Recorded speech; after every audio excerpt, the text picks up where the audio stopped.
تھوڑے تھوڑے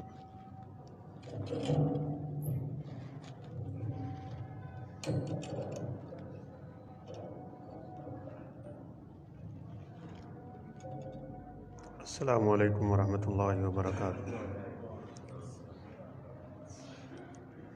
ان الحمد للہ نحمده ونستعینه ونستغفره ونعوذ باللہ من شرور انفسنا ومن سیئات اعمالنا من يهده الله فلا مضل له ومن يضلله فلا هادي له أشهد أن لا إله إلا الله وحده لا شريك له وأشهد أن محمدا عبده ورسوله أما بعد فإن أحسن الحديث كتاب الله وخير الهدي هدي محمد صلى الله عليه وسلم وشر الأمور محدثاتها وكل محدثة بدعة وكل بدعة ضلالة وكل ضلالة في النار۔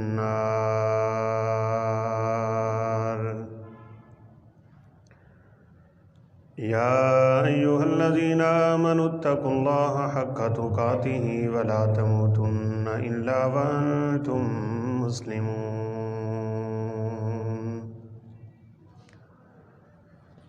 يا أيها الذين آمنوا اتقوا الله وقولوا قولا سديدا يصلح لكم أعمالكم ويغفر لكم ذنوبكم ومن يطع الله ورسوله فقد فاز فوزا عظيما۔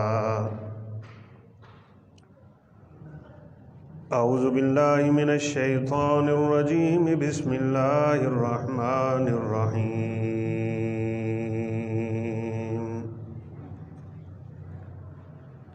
لقد كان لكم في رسول الله أسوة حسنة۔ وقال النبي صلى الله عليه وسلم استوصوا بالنساء خيرا وإنهن خلقن من ضلع وإن أعوج شيء في الضلع أعلاه إن ذهبت تقيمه كسرته وكسرها طلاقها أو كما قال عليه الصلاة والسلام۔ رب اشرح لي صدري ويسر لي أمري واحلل عقدة من لساني يفقهوا قولي۔ رب زدني علما سبحانك لا علم لنا إلا ما علمتنا إنك أنت العليم الحكيم۔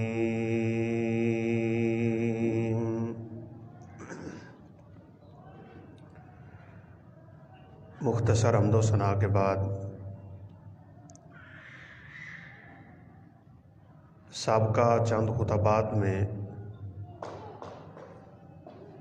رسول اللہ صلی اللہ علیہ وسلم کے معجزات کا ذکر ہوا ہے۔ آج سے انشاءاللہ آپ صلی اللہ علیہ وسلم کی حیات مبارکہ سے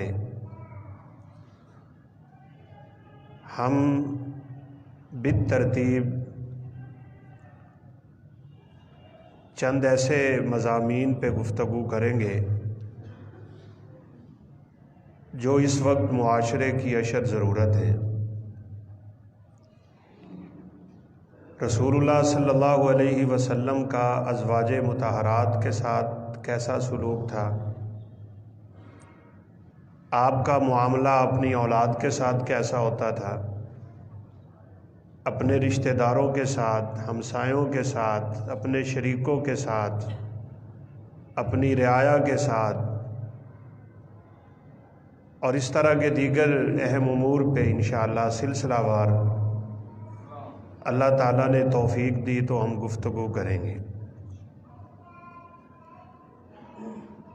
آپ صلی اللہ علیہ وسلم کی 11 بیویاں ہیں، اور آپ کی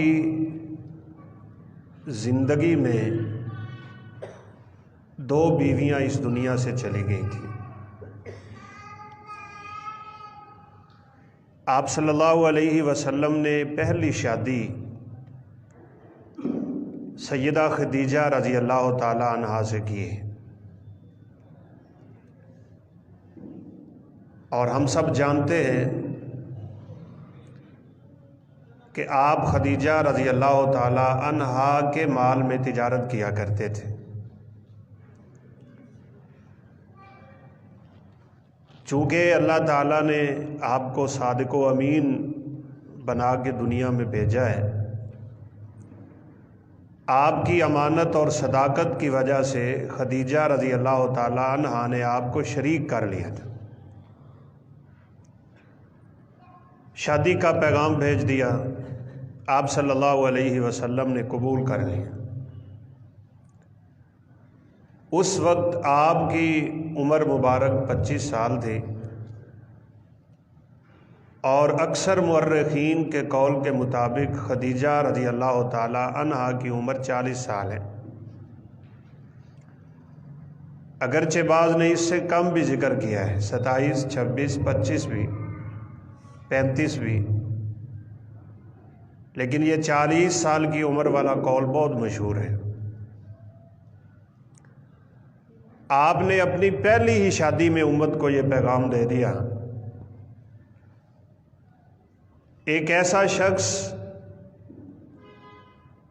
جس کو اللہ تعالیٰ نے کامل اور اکمل بنا کے دنیا میں بھیجا ہے، اور ہر لحاظ سے ان کو وہ مقام دیا جو معاشرے میں نہ کسی کو ملا نہ مل سکتا ہے۔ 25 سال کی عمر عین جوانی کی عروج کی عمر ہوتی ہے۔ آپ صلی اللہ علیہ وسلم کا حسن، آپ کا اخلاق، آپ کا کردار، آپ کا گفتار، اور آپ کی سیرت اور صورت زمانہ گرویدہ ہے اس کا۔ آپ اگر چاہتے تو دنیا کی خوبصورت ترین عورت سے شادی کر لیتے، لیکن آپ نے پہلی ہی شادی ایک بیوہ عورت سے کی، اور یہ پیغام دے دیا، الساعی علی الارملۃ والیتیم کالمجاہد فی سبیل اللہ۔ کسی بیوہ کا کوئی شخص سہارا بن جائے یا کسی یتیم کا سہارا بن جائے، اس کا اجر، اس کا ثواب، اس کا مقام، اس کا مرتبہ، اس کی فضیلت بالکل ایسے ہوتی ہے جیسے ایک مجاہد جہاد پہ نکلے، دن بھر روزہ رکھے، رات کو جہاد کرے، اور پھر دن کو جہاد کرے تو رات کو قیام صیام میں گزار دیتا ہے، راتوں کو تہجدیں پڑھتا ہے۔ ایک طرف اس کا اجر اور ایک طرف کسی بیوہ یا کسی یتیم کا سہارا بن جانے والے کو اللہ اتنا ہی اجر نصیب فرماتے ہیں۔ آپ صلی اللہ علیہ وسلم نے سیدہ خدیجہ رضی اللہ تعالی عنہا کی موجودگی میں دوسرا نکاح نہیں کیا، اور آپ کو اللہ تعالیٰ نے اولاد بھی سیدہ خدیجہ کے ہی بطن سے دی ہے۔ آپ کے 2 بیٹے اور 4 بیٹیاں ہیں حضرت خدیجہ کے بطن سے۔ ایک بیٹا اللہ تعالیٰ نے آپ کو ماریا قبطیہ جو لونڈی تھی ان سے عطا فرمایا تھا۔ آپ جب اس دنیا سے گئے ہیں تو 9 بیویاں آپ کی زندہ تھیں،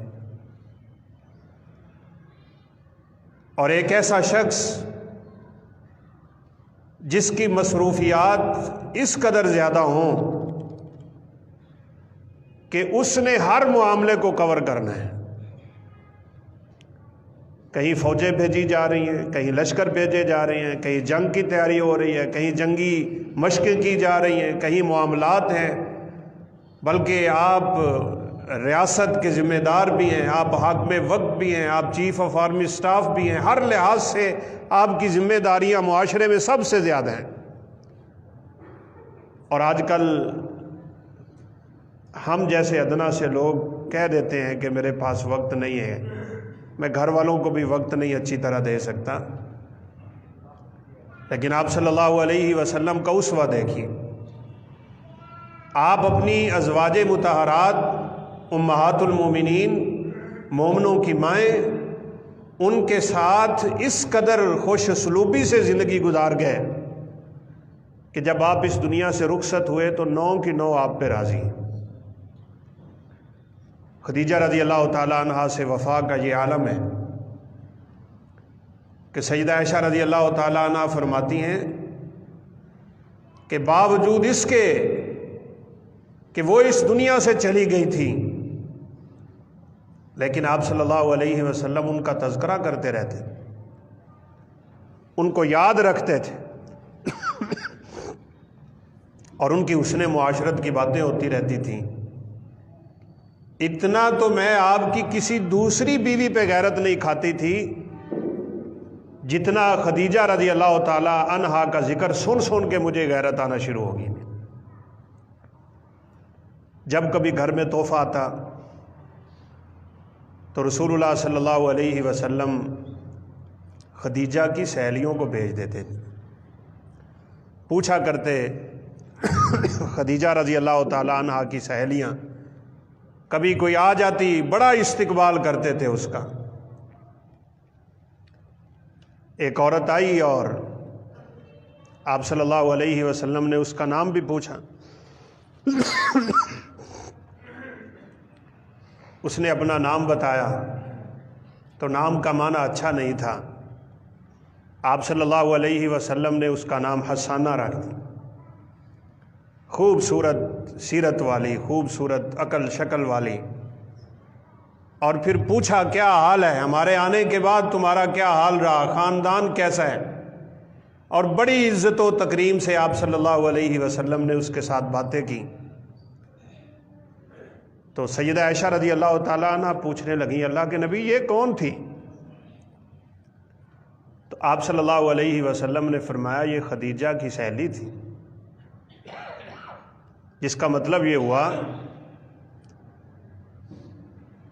بیوی دنیا سے چلی گئی ہے، لیکن آپ صلی اللہ علیہ وسلم ان کی وفا کے تذکرے کرتے تھے۔ اس کو حسن عہد کہتے ہیں کہ آپ کے ساتھ جو بندہ اچھا سلوک کرے آپ اس کو بھولیں نا۔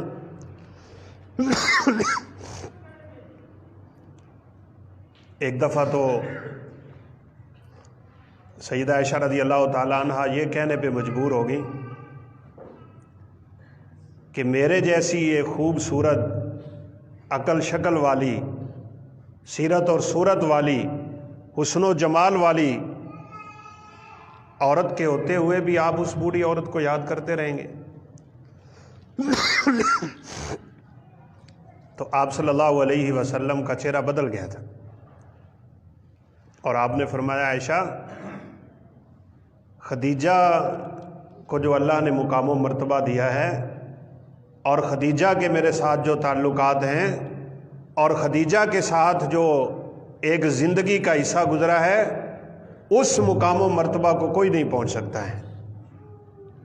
آپ کے ساتھ زندگی گزارنے والی جو عورت ہے، جس کو اللہ تعالیٰ نے آپ کے نکاح میں دے دیا ہے، آپ صلی اللہ علیہ وسلم نے فرمایا استوصوا بالنساء خیرا، ان کے ساتھ ہمیشہ حسن سلوک کیا کرو۔ آپ کی یہ آخری وصیتوں اور آخری نصیحتوں میں یہ بات ہے، استوصوا بالنساء خیرا، اپنی بیویوں کے ساتھ حسن سلوک کیا کرو، فإنہن خلقن من ضلع، اللہ نے انہیں ٹیڑھی پسلی سے پیدا کیا ہے۔ اور یہ بات پہلے بھی آپ سن چکے ہیں یقیناً کہ اماں جی حوا علیہ السلام کو اللہ تعالیٰ نے آدم علیہ السلام کی ٹیڑھی پسلی سے پیدا کیا ہے، لہذا عورت میں کمزوری اللہ نے رکھی ہے، ٹیڑھ پن اللہ نے رکھا ہے، اور اس کو مختلف طرح کے مسائل سے دو چار اللہ نے کیا ہے، اور آپ صلی اللہ علیہ وسلم نے فرمایا اس کا ٹیڑھ پن ہے، باقی رہے گا۔ تم اس مسئلے کے ہوتے ہوئے ان سے فائدہ اٹھا لو۔ اگر تم اس ہڈی کو سیدھا کرنا چاہو گے تو یہ ہڈی سیدھی نہیں ہوگی، بلکہ آپ نے فرمایا ٹوٹ جائے گی، اور اس کا ٹوٹنا یہ ہے کہ طلاق ہو جائے گی۔ گھر میں معاملات کا بننا ایک فطرتی بات ہے، لیکن حسن معاشرت کے ساتھ جو شخص اپنی زندگی کے ان ایام کو گزارے گا، ان کا گھر انشاءاللہ جنت کا گہوارہ بنا رہے گا۔ رسول اللہ صلی اللہ علیہ وسلم اپنی 9 بیویوں کے گھر روزانہ جاتے تھے۔ کہ کیسی خوبصورت آپ صلی اللہ علیہ وسلم کی صفات ہیں، اور ہمارے لیے کیسا اسوہ ہے۔ ہر روز فجر کی نماز کے بعد آپ اپنی تمام بیویوں کے گھر جاتے تھے، تمام کے ساتھ باتیں کرتے تھے، ان کو خوش کیا کرتے تھے، اور ان کے ساتھ جیسے ایک خامد اور بیوی کو اچھے تعلق قائم کرنے چاہیے، آپ صلی اللہ علیہ وسلم کیا کرتے۔ بغل گیر ہوتے، ان کو گلے لگاتے، ان سے خوبصورت باتیں کرتے، اچھا اچھا مذاق کرتے، ان کو خوش کرتے، اور عصر کے بعد دوبارہ سب بیویوں کے گھر جایا کرتے تھے۔ ہاں البتہ رات آپ صلی اللہ علیہ وسلم جس زوجہ مبارکہ مطہرہ کی باری ہوتی اس کے گھر میں ٹھہرا کرتے تھے۔ ان کے ساتھ آپ صلی اللہ علیہ وسلم کا سلوک اتنا خوبصورت ہے۔ سیدہ عائشہ رضی اللہ تعالیٰ عنہ فرماتی ہیں کہ میں حالت حیض میں ہوتی تھی تو اللہ کے نبی صلی اللہ علیہ وسلم میری گود میں سر رکھ کے قرآن پڑھا کرتے تھے۔ ہمارے ہاں تو اللہ تعالیٰ معاف فرمائے، ان دنوں میں خامد بیوی کو ویسے ہی چھوڑ دیتے ہیں۔ ایک وہ پہلے گویا کہ بیماری کے دنوں میں، کمزوری کے دنوں میں، پھر خامد کی دوری اسے مزید پریشان کر دیتی ہے۔ رسول اللہ صلی اللہ علیہ وسلم اپنی بیویوں کو کہا کرتے تھے کہ جب وہ ان دنوں میں جاتی آپ ان کے ساتھ ایک چادر میں لیٹ جایا کرتے تھے، اور جیسے یہودیوں کا اور اللہ کے نافرمانوں کا نظریہ تھا کہ حیضہ عورت کو اپنے آپ سے بالکل جدا کر دیا کرو، آپ صلی اللہ علیہ وسلم نے اس کی نفی فرمائی، اس کے ساتھ مل کے کھانا کھاتے تھے، ایک چادر میں لیٹ جایا کرتے تھے، اور آپ صلی اللہ علیہ وسلم نے فرمایا زوجین کے تعلق کے علاوہ ان کے ساتھ سب کچھ جائز ہے، یہ نہیں کہ نعوذ باللہ جیسے لوگ ان سے نفرتیں شروع کر دیتے۔ جس جگہ سے منہ رکھ کے سیدہ عائشہ دودھ پیا کرتی تھیں، اور آپ صلی اللہ علیہ وسلم کی ازواج مطہرات، آپ پیالے کی وہ جگہ تلاش کرتے جہاں عائشہ رضی اللہ تعالی عنہا نے منہ رکھا ہوتا تھا، اور وہیں پہ آپ منہ رکھ کے آپ صلی اللہ علیہ وسلم دودھ اور پانی نوش فرمایا کرتے۔ آج معاشرے میں بالخصوص ہمارے ہاں عورتوں کی عزت ہی نہیں ہے، اور آپ صلی اللہ علیہ وسلم کا رویہ، آپ کا اسوہ، آپ کی سیرت، آپ کا معاملہ اپنی ازواج کے ساتھ آپ اس کو پڑھے تو حیران رہ جائیں۔ ان کو ہمیشہ خوش رکھا کرتے تھے، ان کی جائز ضروریات کو پورا کیا کرتے تھے۔ آپ صلی اللہ علیہ وسلم ان کے دکھ درد میں شریک ہوا کرتے تھے۔ بیماری کی حالت میں ان کے بدن پہ ہاتھ رکھ کے اللہ کے نبی دم کیا کرتے تھے۔ ہر وہ کام کرتے تھے جو میاں اور بیوی کی محبت کے اضافے کا باعث بن سکتا ہے۔ رسول اللہ صلی اللہ علیہ وسلم نے ہمیں عملاً یہ کر کے دکھا دیا کہ زندگی خوبصورت کیسے بن سکتی ہے۔ آپ صلی اللہ علیہ وسلم خیبر فتح ہو گیا، بہت سی لونڈیاں ہاتھ میں آ گئیں، تو غالباً سلمہ بن اکوع تھے رضی اللہ تعالیٰ عنہ، یا کوئی دیگر صحابی ہوں گے۔ انہوں نے کہا کہ اللہ کے نبی آپ اجازت دیں تو میں اپنے حصے کی لونڈی لے لوں۔ آپ صلی اللہ علیہ وسلم نے اجازت دے دی۔ انہوں نے سیدہ صفیہ کو لے لیا۔ دوسرے صحابی آئے اور کہا اللہ کے نبی آپ کو پتہ نہیں ہے صفیہ سردار کی بیٹی ہے، عاقلہ ہے، خوبصورت ہے، جاہ و جلال کی مالک ہے، اللہ تعالیٰ نے اسے عقل اور شکل سب کچھ دیا ہوا ہے، ایسی عورت تو آپ کے شان شایان ہے، آپ صفیہ کو اپنے پاس رکھ لیں۔ رسول اللہ صلی اللہ علیہ وسلم نے صفیہ کو اپنے پاس رکھ لی۔ رستے میں آپ نے صفیہ کو آزاد کر کے ان کے ساتھ شادی کر لی۔ صحابہ سے فرمایا جو کچھ تمہارے پاس ہے وہ اکٹھا کرو، بس وہی ولیمہ بن جائے گا۔ کوئی جو لا رہا ہے، کوئی کھجور لا رہا ہے، کوئی گھی لا رہا ہے، کوئی پنیر لا رہا ہے، جو کچھ جس کے پاس میسر ہے۔ آپ نے فرمایا دسترخوان بچھاؤ، اس کے اوپر ڈال دیا، سب بیٹھ کے کھا لو، یہ صفیہ کا ولیمہ ہے۔ تکلفات اور تصنع اور بناوٹ سے پاک زندگی۔ اب دنیا نے یہ منظر بھی دیکھا کہ صفیہ رضی اللہ تعالیٰ عنہ آپ اونٹ پہ سوار کرنے لگے تو صفیہ سے اونٹ پہ سوار نہیں ہوا جا رہا۔ آپ صلی اللہ علیہ وسلم نیچے بیٹھ گئے اور اپنی بیوی صفیہ کو کہا میرے گھٹنے پہ پاؤں رکھو اور میرے گھٹنے پہ چڑھ کے تم اونٹ پہ سوار ہو جاؤ۔ آج ہمارے معاشرے میں بیوی سے زیادہ اس نے سلوک کو نعوذ باللہ لوگ بری نظروں سے دیکھتے ہیں۔ یہ اللہ کے نبی ہیں، اللہ تعالیٰ کا پوری کائنات سے برگزیدہ انسان ہے، اپنی عورت کو اپنے ہاتھ سے اپنے پاؤں پہ آپ صلی اللہ علیہ وسلم سوار کر کے ان کو فرما رہے ہیں کہ چڑھو۔ اور ایک دفعہ تو غالباً سیدہ سودا تھی رضی اللہ تعالیٰ عنہ، سواری سے گر گئی۔ آپ کی بیویاں بھی تھیں، مومنوں کی مائیں بھی تھیں، صحابہ کی بیویاں بھی ہیں، سفر پہ جا رہی ہیں۔ تو ایک انجشہ نام کا آدمی تھا، وہ کچھ شعر سے پڑھتا تو اس کی آواز اتنی خوبصورت تھی کہ سواریاں بھی جھومنے لگ جاتی تھی۔ اس نے اپنی ہدی کی یہ آواز نکالی تو اونٹ تیز دوڑنا شروع ہو گئے۔ تو رسول اللہ صلی اللہ علیہ وسلم نے فرمایا رفقاً یا انجشہ، انجشہ آرام سے کرو، ایسا نہ کرو کہ یہ سواریاں اتنی تیز دوڑیں کہ ان کے اوپر بیٹھے ہوئے شیشے ٹوٹ جائیں۔ آپ نے اپنی ازواج کو شیشوں سے تشبیہ دے دی۔ اور پھر ہوا بھی ایک موقع پہ کہ سیدہ سودا نیچے گر پڑی۔ آپ صلی اللہ علیہ وسلم جلدی سے آگے بڑھے، وہ رو رہی تھیں اور ان کے آنسو ان کے رخسار پہ تھے، تو آپ صلی اللہ علیہ وسلم نے اپنے دست مبارک سے ان کے چہرے سے ان کے آنسوؤں کو صاف کرنا شروع کر دیا۔ ان عورتوں کے ساتھ اچھا سلوک یہ رسول اللہ صلی اللہ علیہ وسلم کی سنت ہے۔ عائشہ مسواک کرتی تھی تو آپ صلی اللہ علیہ وسلم وہی مسواک پکڑ کے اپنے منہ مبارک میں رکھ لیتے تھے۔ آج ہمارے گھروں میں یہ ماحول بنا ہوا ہے، ہم نے بچوں کو یہ سکھا دیا ہے کہ اپنے اپنے برتن رکھو، اپنی ماں کا جھوٹا نہ کھاؤ۔ یہ کہاں سے نکال لیا ہم لوگوں نے؟ اتفاق و اتحاد کی ساری فضائیں ختم ہوں۔ ایسا نہیں ہے۔ رسول اللہ صلی اللہ علیہ وسلم اپنی تمام بیویوں کے ساتھ اس نے سلوک کا معاملہ کیا کرتے تھے، اور آپ نے یہ حکم بھی دیا ہے جب اس دنیا سے جا رہے ہیں کہ لوگوں اپنی عورتوں کے ساتھ اس نے سلوک کرنا، ان کو مارنا نہیں ہے جیسے تم جانوروں کو مارتے ہو۔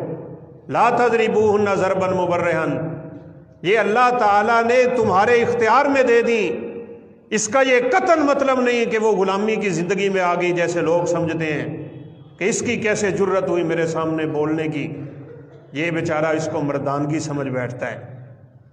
ایک عربی کا مقولہ ہے اور بڑا خوبصورت مقولہ ہے، جس کا ترجمہ ہے کہ عورتوں کی عزت وہ شخص کرتا ہے جو خود باعزت ہوتا ہے،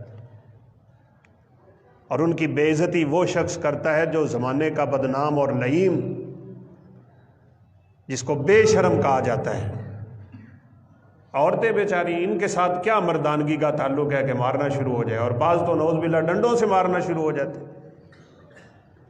جیسے گھروں میں جانوروں کے ساتھ نعوذ باللہ سلوک ہوتا ہے۔ آپ صلی اللہ علیہ وسلم کا فرمان ہے خیرکم خیرکم لأہلہ وأنا خیرکم لأہلی، لوگوں تم میں سے بہترین انسان وہ ہے جو اپنی بیوی کے ساتھ اچھا ہے۔ جتنا اس کے ساتھ اس کا اچھا سلوک ہوگا اتنا ہی وہ اللہ تعالیٰ کی نظر میں محبوب ہے۔ آپ صلی اللہ علیہ وسلم اپنی ازواج مطہرات کے ساتھ مذاق بھی کرتے، ان کے ساتھ کھیلتے بھی، ان کے ساتھ دوڑ بھی لگاتے، ان کو آپ سفر میں ساتھ لے کے جاتے تھے اور ان کو مختلف قسم کے مشاغل میں مشغول بھی رکھا کرتے تھے، گھر میں ان کے کام کاج بھی کیا کرتے تھے، ان کے کام کاج میں ان کا ہاتھ بٹایا کرتے تھے۔ اللہ کے نبی آگے بڑھ کے خود ہی کپڑا پکڑتے، اس کو آپ صلی اللہ علیہ وسلم سلائی کرنا شروع ہوتے، اپنے جوتے مبارک خود گانٹھا کرتے تھے، آپ بکریوں کا دودھ خود دو لیا کرتے تھے، اور آپ صلی اللہ علیہ وسلم اپنی بیویوں کے ساتھ بڑی خوبصورت زندگی گزارا کرتے۔ سیدہ عائشہ رضی اللہ تعالیٰ عنہ کے گھر میں آپ بیٹھے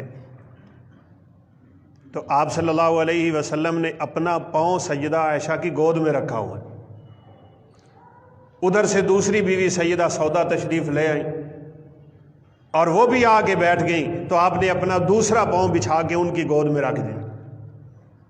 ہمارے معاشرے میں یہ بھی بڑا مسئلہ ہے، بالخصوص بر صغیر پاک و ہند میں میاں بیوی کے اچھے سلوک کو لوگ بڑی عجیب نگاہوں سے دیکھتے ہیں، بلکہ ہمارے پرانے بابے جو ہیں نا، وہ تو میاں بیوی کو ایک چار پائی پہ بیٹھا دیکھ لیتے تھے تو ایسے گھور گھور کے دیکھتے تھے جیسے کبیرہ گناہ کر لیا نعوذ باللہ۔ آپ صلی اللہ علیہ وسلم سب کے سامنے اپنی بیویوں کے ساتھ حسن سلوک کا مظاہرہ کرتے تھے۔ سیدہ عائشہ اٹھی اور کہا خدیجہ سودا بیٹھو، میں آپ کے لیے حلوہ تیار کر کے لاتی۔ تو جب حلوہ پکا کے لے آئیں تو سیدہ سودا رضی اللہ تعالیٰ عنہ فرمانے لگی نہیں میں نہیں کھانا چاہتی، مجھے بھوک نہیں۔ تو سیدہ عائشہ نے مذاق میں کہا سودا اگر تو نے حلوہ نہ کھایا تو میں یہ حلوہ تیرے منہ پہ مال دوں گی۔ رسول اللہ صلی اللہ علیہ وسلم موجود ہیں، آپ اس میں مت یہ مردانگی سمجھے کہ میرے سامنے اس طرح کی حرکتیں کیوں ہوتی ہیں، ان کا حق ہے۔ آپ جا کے نہیں کھیلتے اپنے دوستوں کے ساتھ، بیویوں کو بھی اپنے گھروں میں یہ ماحول مہیا کریں۔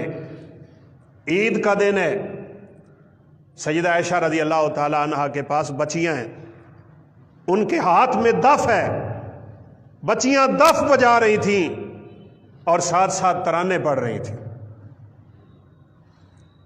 آپ صلی اللہ علیہ وسلم داخل ہوئے تو دیکھا کہ عائشہ کے پاس بچیاں دف بجا رہی، آپ اپنا چہرہ انور ادھر کر کے لیٹ گئے، گویا کہ زیادہ پسند تو نہ کیا ہوگا لیکن آپ نے روکا بھی نہیں۔ ادھر سے ابو بکر صدیق رضی اللہ تعالیٰ عنہ آ گئے، اور حضرت ابو بکر صدیق ذرا تھوڑی سخت طبیعت کے مالک تھے، انہوں نے نہیں دیکھا اللہ کے نبی تشریف فرمائے، اور گھر میں داخل ہوتے ہی کہا مزامیر الشیطان فی بیت رسول اللہ صلی اللہ علیہ وسلم، یہ اللہ کے نبی کے گھر میں اس طرح کے گانے بجانے اور دفے بجنا شروع ہو گئی ہیں۔ ادھر سے آپ صلی اللہ علیہ وسلم نے اپنا چہرہ موڑا اور فرمایا ابو بکر چھوڑو، آج عید کا دن ہے، ہر قوم کو اللہ خوشی کا دن دیتے ہیں، ہماری خوشی کا دن ہے، عائشہ کو سن لینے دو، بچیوں کو پڑھ لینے دو، اس میں کیا حرج ہے؟ اگر آپ کی بیوی کی سہیلیاں آپ کے گھر میں آ جاتی ہیں تو آپ کے منہ پہ تیور کیوں چڑھ جاتا ہے؟ آپ کو برا کیوں لگتا ہے؟ اللہ کے نبی تو خدیجہ کے دنیا سے چلے جانے کے بعد ان کی سہیلیوں کے ساتھ بڑا حسن سلوک کیا کرتے تھے، اور ساتھ ہی آپ نے کہہ دیا تھا حسن العہد من الایمان، سبحان اللہ، جس کے ساتھ بندے کا تعلق ہو اس تعلق کو نبھانا ایمان کی نشانی ہوتا ہے، نبھایا کرو تعلق، بیوی سے زیادہ تعلق کس کے ساتھ ہوتا ہے؟ ایک عید کے دن مسجد نبوی میں حبشہ کے لوگ اپنے جنگی کھیل پیش کرنا رہے، کوئی نیزہ بازی کر رہا ہے، کوئی تیر چلا رہا ہے، کوئی اپنے فن پیش کر رہا ہے، تو آپ صلی اللہ علیہ وسلم نے سیدہ عائشہ سے کہا عائشہ دیکھنا ہے، دیکھنا ہے؟ تو عائشہ فرمانے لگی ہاں میں نے بھی دیکھنا ہے۔ تو چونکہ آپ صلی اللہ علیہ وسلم کے حجرہ شریفہ کا ایک دروازہ مسجد نبوی میں کھلتا تھا، آپ اس دروازے میں کھڑے ہو گئے اور سیدہ عائشہ کو کہا آپ میرے پیچھے کھڑی ہو جائے اور دیکھیں یہ میرے صحابی کیسا جنگ پیش کرتے ہیں، کیسا کھیل پیش کرتے ہیں۔ تو عائشہ رضی اللہ تعالیٰ عنہ فرماتی ہیں کہ میں آپ صلی اللہ علیہ وسلم کے ساتھ یوں کھڑی تھی کہ میری ٹھوڈی آپ کے کندھے کے اوپر ہے، میرا رخسار آپ کے رخسار کے ساتھ لگا ہوا ہے، اور آپ پردے کی اوٹ میں مجھے یہ کھیل دکھا رہے ہیں۔ بڑی دیر تک ہم کھڑے ہو کے کھیل دیکھتے رہے، اور اللہ کے نبی مجھ سے پوچھتے رہے عائشہ تھک تو نہیں گئی ہو؟ باوجود اس کے میں تھک گئی تھی، لیکن صرف یہ دیکھنا چاہتی تھی آپ میری خاطر کتنی دیر کھڑا ہو سکتے ہیں۔ آج گھروں میں بے سکونی کا سامان اس لیے ہے کہ ہم نے یہ سیرت چھوڑ دی، ہم نے یہ طریقہ رسول چھوڑ دیا، ہم نے اس اسوہ حسنہ کو پسے پشت ڈال دیا۔ آپ صلی اللہ علیہ وسلم لے کے نہیں گئے تھے، جب بھی آپ سفر پہ نکلتے تمام بیویوں کو اکٹھا کر کے پرچیاں ڈال دیتے، قرہ ڈال دیتے، جس کا نام نکلتا آپ صلی اللہ علیہ وسلم اس کو لے کے جایا کرتے تھے سفر پہ۔ اور خدیجہ کو کیا سیدہ عائشہ رضی اللہ تعالیٰ عنہ کو لے کے نکلے، اس وقت بالکل نئی نئی شادی ہوئی تھی، اور حضرت عائشہ رضی اللہ تعالیٰ عنہ نو عمر ہیں، بالکل جیسے بچپن کی عمر ہوتی ہے۔ تو آپ صلی اللہ علیہ وسلم نے فرمایا عائشہ میرے ساتھ دوڑ لگانی ہے؟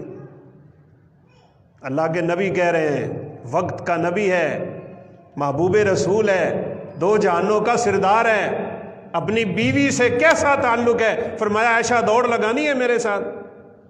تو سجدہ فرمانے لگی ہاں لگا لیں۔ تو آپ صلی اللہ علیہ وسلم نے حضرت عائشہ کے ساتھ دوڑ لگائی تو عائشہ آپ کو پیچھے چھوڑ گئی۔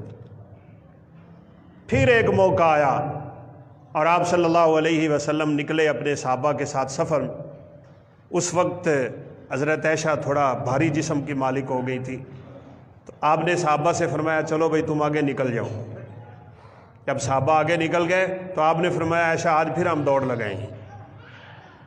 آپ صلی اللہ علیہ وسلم نے اپنی زوجہ محترمہ کے ساتھ دوبارہ دوڑ لگا لی، اور چونکہ اس وقت حضرت عائشہ کی عمر کچھ ہو گئی تھی اور جسم بھاری ہو گیا تھا، تو آپ صلی اللہ علیہ وسلم نے پیچھے چھوڑ دیا اور فرمایا تل کا بتل کا، میں نے وہ بدلہ لے لیا۔ خوش کیا کرتے تھے آپ اپنی ازواج مطہرات میں، اور بعض دفعہ آپ ایسی ایسی باتیں کرتے تھے کہ ساری کی ساری ہنسنا شروع ہو جاتی تھی، اور ان کے ساتھ ایسا عمل بھی کر لیا کرتے تھے۔ جیسے یہ واقعہ میں سنا رہا تھا کہ عائشہ رضی اللہ تعالیٰ عنہ نے فرمایا سودا اگر تو نے حلوہ نہیں کھایا نا تو میں نے یہ حلوہ تمہارے منہ پہ مال دینا۔ اور واقعہ ہی ایسا ہوا، حضرت سودا نے حلوہ کھایا نہیں، اور اماں جی عائشہ نے وہ حلوہ پکڑا اور حضرت سودا کے چہرے پہ مال لی۔ آپ صلی اللہ علیہ وسلم نے اپنا پاؤں اٹھایا اور پاؤں اٹھا کے حضرت عائشہ کو دبا لیا اور فرمایا سودا تم بھی اپنا بدلہ لے، تم بھی حلوہ ملو عائشہ کے منہ کے اوپر، یہ اللہ کے نبی کی موجودگی میں بیویوں کے ساتھ مزاح ہو رہا ہے۔ تو حضرت سودا نے بھی حلوہ پکڑا اور اماں جی عائشہ کے چہرے پہ مال لی۔ ادھر سے عبداللہ بن عمر تشریف لے آئے تو آپ صلی اللہ علیہ وسلم نے فرمایا ابن عمر آؤ ذرا اپنی ماؤں کا چہرہ دھو دو، ان کے چہرے حلوے سے بھر گئے۔ کوئی مسئلہ نہیں ہے بھائی، گھروں میں ایسا سکون اگر آپ چاہتے ہیں تو رسول اللہ صلی اللہ علیہ وسلم کی ان حدیثوں کو پلے باندھنے کہ ان عورتوں کے ساتھ حسن سلوک کرنا ہے۔ بہترین انسان اللہ کی نظر میں وہ ہوتا ہے جو اپنے گھر والوں کے ساتھ حسن سلوک کیا کرتا ہے، اور یہ بات مسلمہ ہے۔ گھر میں نیچ اوچ ہوگی، لڑائی جھگڑا ہوگا، باتیں ہوں گی، جہاں محبتیں ہوتی ہیں وہاں اس طرح کا کام ضرور ہوا کرتا ہے، لیکن یہ بندے کو چاہیے، یہ مرد کو چاہیے کہ ان معاملات کو ایسے ڈیل کرے جیسے رسول اللہ صلی اللہ علیہ وسلم نے رہنمائی فرمائی۔ ایک دفعہ تو سیدہ عائشہ بڑی اونچی بول رہی تھی اللہ کے نبی کے سامنے، بھائی آخر میاں بیوی کا تعلق ہے، یہ دنیا میں سب سے عجیب تعلق ہے۔ تو آپ صلی اللہ علیہ وسلم آگے سے مسکرانے لگے، بس معاملہ ختم۔ معاملہ بڑھتا ہی تب ہے جب بندہ اپنی غلط مردانگی دکھانے کی کوشش شروع کر دیتا ہے۔ عمر فاروق رضی اللہ تعالیٰ عنہ کے زمانے میں بھی یہ کام ہوا۔ ایک عورت نے اپنے خاوند کو کچھ 4 باتیں کر دیں اور وہ چلی امیر المومنین عمر فاروق کو، کیا وہ برد چلا جا کے میں شکایت لگاتا ہوں کہ میری بیوی میرے ساتھ اچھا تعلق نہیں رکھتی اور میرے ساتھ بڑی تیز ترار باتیں کرتی ہیں؟ تو وہ کہتا ہے کہ میری اس وقت حیرت کی انتہا نہ رہی جب میں عمر فاروق کے گھر کے باہر پہنچا، ان کی بیوی ان کے ساتھ لڑ رہی ہے اور وہ چپ کر کے کھڑے ہیں۔ عمر فاروق کائنات کا جری ترین انسان، بہادر ترین انسان، اور جس کے ایمان کا یہ عالم ہے کہ اللہ کے نبی صلی اللہ علیہ وسلم نے فرمایا عمر شیطان تیرا سامنا نہیں کر سکتا، جس گلی میں تو آتا ہے شیطان رستہ چھوڑ جاتا ہے، وہ عمر اپنی بیوی کے سامنے چپ کر کے کھڑے ہیں۔ یہاں بری مجلسیں اور بری صحبتیں اور برے ذہن کہ رن مریدی کا نعوذ باللہ تانا دینا شروع ہو جاتے ہیں، ایسا نہیں ہے۔ اگلے دن یہ شخص امیر المومنین کی خدمت میں حاضر ہوا اور کہنے لگا کہ میں تو ایک بڑا عجیب سا کیس لے کے حاضر ہوا تھا آپ کی خدمت میں، اور آپ کے ساتھ بھی وہی کام ہو رہا تھا جو میرے ساتھ ہوا ہے۔ تو عمر فاروق رضی اللہ تعالیٰ عنہ نے کیا خوبصورت بات کی تھی، وہ پلے باندھنے والی بات ہے۔ فرمایا اللہ کے بندے، میری بیوی میرے لیے کیا کچھ نہیں کرتی، وہ میرے لیے کیا کچھ برداشت نہیں کرتی، آگ میں پھونک مارے تو اس کی آنکھوں سے آنسو گرتے ہیں۔ میرے گھر کا جھاڑو دینے والی وہ ہے، میری صفائی کرنے والی گھر کی وہ ہے، میرے لیے وہ درزی بھی ہے، میرے لیے وہ دھوبی بھی ہے، میرے لیے وہ باورچی بھی ہے، اور پھر سب سے بڑی بات یہ ہے کہ میری وہ گرمی سردی کا خیال رکھنے والی ہے، پھر میرے بچے کو اپنے پیٹ میں اٹھانے والی ہے، پھر وہ اس کو جنم دینے والی ہے، پھر 2 سال میرے بچے کو دودھ پلانے والی ہے۔ وہ میرے لیے اتنا کچھ برداشت کرتی ہے، میں اس کی 2 باتیں نہیں برداشت کر سکتا۔ یہ اذہان اور یہ خوبصورت عادتیں جب کسی شخص پہ منتقل ہوں گی اور وہ سمجھے گا ان احادیث مبارکہ کو کہ جو رسول اللہ صلی اللہ علیہ وسلم نے فرمایا کہ عورتوں کے ساتھ حسن سلوک کیا کرو، یہ اللہ نے ٹیڑھی پسلی سے پیدا کر دی ہیں، اور ان کے اندر ٹیڑھ پن کا ہونا فطرتی بات ہے۔ آپ صلی اللہ علیہ وسلم حوصلہ بڑھا دیا کرتے تھے اپنی بیویوں کو، بیمار ہو جاتی تو آپ خود جا کے اپنے دستے شفقت سے ان کے جسم پہ ہاتھ رکھتے، جسم پہ ہاتھ پھیرتے، اور آپ صلی اللہ علیہ وسلم ان کے لیے دم درود کیا کرتے تھے، ان کے لیے دعائیں کیا کرتے۔ سیدہ عائشہ رو رہی تھی حج کے موقع پہ، تو آپ صلی اللہ علیہ وسلم نے فرمایا عائشہ کیا ہو گیا ہے؟ کہا کہ مجھے بیماری کے دن شروع ہو گئے، میرے حج کا کیا بنے گا؟ تو آپ صلی اللہ علیہ وسلم نے فرمایا اللہ کی بندی کیا ہوا؟ کچھ بھی نہیں ہوا، یہ معاملہ تو اللہ نے ہر عورت کے ساتھ رکھا ہوا ہے، یہ ہو کے ہی رہنا ہے۔ تم بیت اللہ کا طواف نہ کرو، باقی سارے کے سارے اعمال کر لو، اس میں رونے والی کون سی بات ہے؟ کبھی دلاسا دیں نا اپنی بیویوں کو، کبھی ان کے دکھ درد میں شریک ہوں، ان سے مشورے کیا کریں، ان کو اپنے مشورے میں شریک کیا کریں، اور یہ مت سمجھیں کہ بس میں جو فیصلہ کر دوں گا وہ اس کو منظور ہے۔ ٹھیک ہے منظور ہوگا، لیکن یہ گاڑی کے 2 پہیے ہیں بھائی۔ اپنے گھر کو اگر امن و سکون کا آپ گہوارہ بنانا چاہتے ہیں، جیسے آپ چاہتے ہیں کہ آپ کی بیوی آپ کی عزت کرے، اسی طرح آپ اپنی بیوی کی عزت کیا کریں۔ رسول اللہ صلی اللہ علیہ وسلم گھر میں داخل ہونے سے پہلے مسواک شروع کر دیتے تھے، گھر میں بعد میں داخل ہوتے۔ مسواک آپ صلی اللہ علیہ وسلم کے منہ مبارک میں ہوا کرتی تھی، اس لیے کہ میرے گھر والی کو میرے منہ سے سمیل نہیں آنی چاہیے۔ ہمارا یہ تو خیال ہوتا ہے کہ بیوی میرے سامنے پہن پچر کے رہا کرے، اور چاہیے بھی ویسے بیویوں کو، یہ رسول اللہ صلی اللہ علیہ وسلم کا فرمان ہے۔ آپ نے فرمایا بہترین بیوی وہ ہوتی ہے کہ اس کا خامد اس کو دیکھے تو خوش ہو جائے، فرما بردار ہو، وہ اس کی مطیع ہو، اس کی بات ماننے والی ہو، اس کی عزت کا خیال کرنے والی ہو۔ اور ایسی عورت کی تو ویسے اللہ نے فضیلت بھی رکھی ہے۔ رسول اللہ صلی اللہ علیہ وسلم نے ان کا تو معاملہ ہی بڑا آسان فرما دیا۔ آپ نے فرمایا جو عورت 5 نمازیں پڑھتی ہو، رمضان کے روزے رکھتی ہو، اپنے خاوند کی فرما برداری کرتی ہو، اپنی عزت کی حفاظت کرتی ہو، وہ قیامت کے دن جنت کے 8 دروازوں میں سے جس سے چاہے داخل ہو سکتی ہے۔ ان کے لیے تو معاملہ آسان ہے۔ لیکن سیدنا عبداللہ بن عباس رضی اللہ تعالیٰ عنہ فرمایا کرتے تھے کہ جیسے میں چاہتا ہوں نا کہ میری بیوی میرے لیے خوبصورت بن کے رہے، میں بھی اس کے لیے خوبصورت بن کے رہتا ہوں۔ یہ آپ صلی اللہ علیہ وسلم کی سنت ہے کہ آپ صلی اللہ علیہ وسلم خوشبو ہمیشہ لگا کے رکھا کرتے تھے۔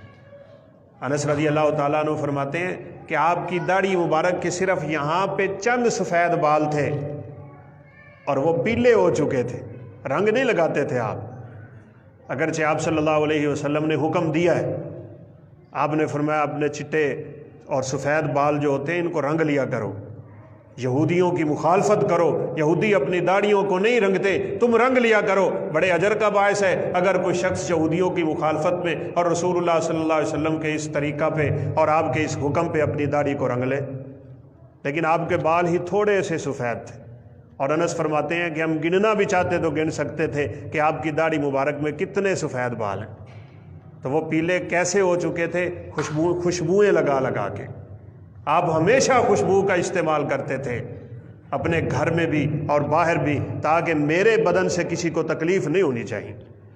اور یہ آپ صلی اللہ علیہ وسلم کا فرمان بھی ہے، فرشتے بھی بدبو سے تکلیف محسوس کرتے ہیں جیسے انسان محسوس کرتے ہیں، لہٰذا آپ نے فرمایا من کان لہ شعر فلیکرم شعرہ، بال رکھے ہوئے ہوتے ہیں بعض لوگوں نے اور گھر میں داخل ہوتے ہیں بکھرے ہوئے بالوں کے ساتھ۔ آپ صلی اللہ علیہ وسلم سفر سے واپس آ کے نا کبھی رات کو داخل نہیں ہوتے تھے اپنے گھر میں، کبھی بھی، اور آپ نے روکا بھی ہے، کوئی بندہ تم میں سے رات کو بیوی کو بتائے بغیر گھر میں داخل نہ ہو۔ کیا حکمتیں ہیں، کیا خوبصورت باتیں۔ آپ سفر سے واپس آتے اور مدینہ منورہ داخل ہونے سے پہلے وہاں پہ پڑاؤ لگا لیتے تھے، وہاں خیمے لگ جاتے تھے، مدینے میں خبر پہنچ جاتی تھی قافلہ واپس آ گیا ہے، اور آپ صلی اللہ علیہ وسلم فجر کے بعد گھر میں داخل ہوا کرتے تھے۔ وجہ یہی ہے، آپ نے فرمایا خبر دے دیا کرو تاکہ وہ اپنے بال سنوار لے، اپنا جسم سنوار لے، اپنا گھر سنوار لے۔ خامد گھر میں داخل ہو تو اسے خوشی میسر ہونی چاہیے، اور نیک صورت اور نیک سیرت عورتیں ہوتی ہی وہ ہیں کہ ان کا خامد ان کو دیکھے تو خوش ہو جائے، اسی لیے آپ صلی اللہ علیہ وسلم نے روکا ہے۔ تو آج کل تو ویسے موبائل کا دور ہے، کوئی مسئلہ نہیں، آپ پہلے ہی ان کو اطلاع دے دیں۔ تو کہنے کا مقصد ہے کہ یہ ایسے خوبصورت رویے ہیں آپ صلی اللہ علیہ وسلم کے، جو آپ اپنی ازواج مطہرات کے ساتھ رکھا کرتے تھے۔ اگر کوئی شخص ان رویوں کو اپنی زندگی میں اتار لے تو یقیناً بلکہ قسماً اور حلفاً وہ کائنات کا عظیم ترین خاوند بن جائے گا۔